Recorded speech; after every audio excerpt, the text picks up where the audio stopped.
গত মাসের 23 তারিখে রাত্র 11:15টার দিকে বনশ্রীতে একজন স্বর্ণ ব্যবসায়ী, ওনার নাম আনোয়ার হোসেন, ওনার বাড়ির সামনে একটি সশস্ত্র ডাকাতি হয় এবং ওনার দাবি মতে 200 ভরি সোনা নিয়ে চলে যায়।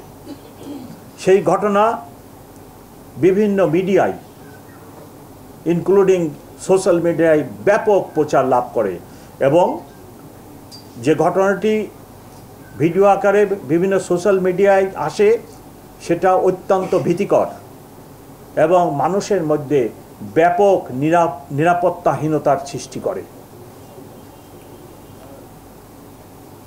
সেই জন্য আমি এই ঘটনাটি, এই ডাকাতির ঘটনাটি উদ্ঘাটনের জন্য আমার যে ডিটেকটিভ ব্রাঞ্চ তাকে সর্বাত্মক চেষ্টা করে ডিটেকশনের দায়িত্ব দিই।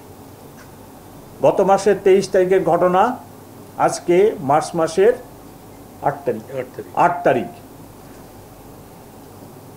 নিবিড়ভাবে কাজ করার পরে আমরা এই ঘটনাটি উদ্ঘাটন করতে সক্ষম হয়েছি। এই ঘটনায় 7 জন জড়িত ছিল, তার মধ্যে আমরা 6 জনকে গ্রেপ্তার করতে সক্ষম হই এবং ঘটনায় ব্যবহৃত অস্ত্রটিও আমরা উদ্ধার করি, 2 রাউন্ড গুলিসহ, সাথে স্বর্ণ, বিকৃত স্বর্ণের মূল্যবান 2,44,000 টাকা এবং একটি ব্যবহৃত মোটরসাইকেল, 2টি মোটরসাইকেল ব্যবহার হয়, তার মধ্যে একটি মোটরসাইকেলও আমরা উদ্ধার করি।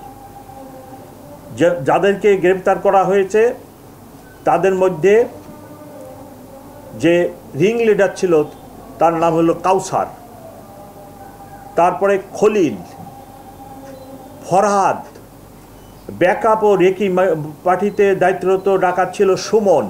বসুন্ধরা ডায়াপেন্ট এখন আরো উন্নত। এই হট এয়ার থ্রো টপ শীত দ্রুত শোষণ করে সোনামণিকে দেয় কোমল অনুভূতি। দুলাল চৌধুরী, 6 জনকে আমরা গ্রেপ্তার করি। গ্রেপ্তার করে অস্ত্রটি হচ্ছে 7.62 mm রিভলভার এবং গুলি, মোটরসাইকেল, এই সকল উদ্ধার করি। এই ডাকাতি মামলা উদ্ধার করতে যে ব্যাপক কাজ করার ফলে আমরা আরও অন্যান্য ডাকাত, তার মধ্যে অন্যতম 24 সালে ডাকাতি করে ফারহিন জুয়েলার্সে, সেটার মূল আসামি ইয়াসিন মাল, তারপরে দেলোয়ার, তাদেরকেও আমরা গ্রেপ্তার করি। আপনারা জানেন ডাকাতরা সংঘবদ্ধ থাকে এবং অ্যাক্টিভ থাকে এবং অনেকগুলি ডাকাতি করার গ্রুপও আছে।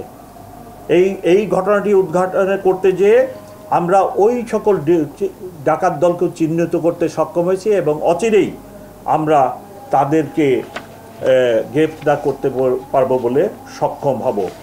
আমি ঢাকাবাসীকে আপনাদের মাধ্যমে এই কথাটি বলতে চাই, এই আশ্বাস দিতে চাই যে এরূপ একটি বড় শহর, এই শহরে নানা পেশা, নানা গোষ্ঠীর এবং প্রচুর ভাসমান লোক, তারপরে বিভিন্ন দেশের বিভিন্ন অঞ্চল থেকে প্রতিনিয়ত লক্ষ লোক আসে, লক্ষ লোক চলে যায়।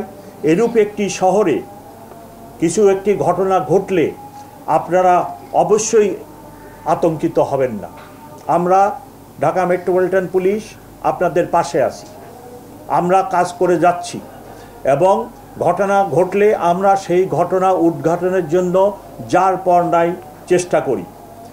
আর আপনাদের প্রতি আমার অনুরোধ, সোশ্যাল মিডিয়া যারা ব্যবহার করেন তাদের প্রতিও আমার একান্তভাবে অনুরোধ এবং সাংবাদিক হিসেবে আপনাদেরও ইথিক্সের ভিতরেই আসবে, সেটি হচ্ছে যে একটি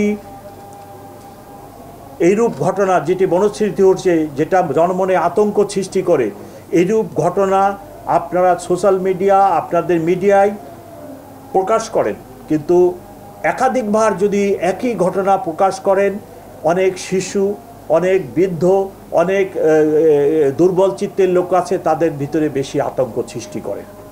যার ফলে আপনাদের কাছে আমার অনুরোধ, একটি চ্যানেল আমাকে আমার একটি গোয়েন্দা বাহিনী আমাকে জানাইছে একটি চ্যানেল থেকে এই ঘটনাটিকে 2 ঘন্টায় কতবার আমার মনে নেই সংখ্যাটা প্রকাশ করা হয়েছে। তো আমার অনুরোধ, আপনাদের যে মিশন আমাদেরও একই মিশন। আমরাও মানুষকে সেবা দিতে চাই, আপনারাও মানুষকেই সেবা দিতে চান। সো পেশাগতভাবে আপনারা একদিকে আছেন, পেশাগতভাবে আমরা আরেক দিকে আছি। সো আপনাদের প্রতি আমার অনুরোধ, আপনারা প্লিজ এমন কোনো ঘটনা, এমন কোনো দৃশ্য আপনারা দেখাবেন না যেটা আতঙ্কের সৃষ্টি করে।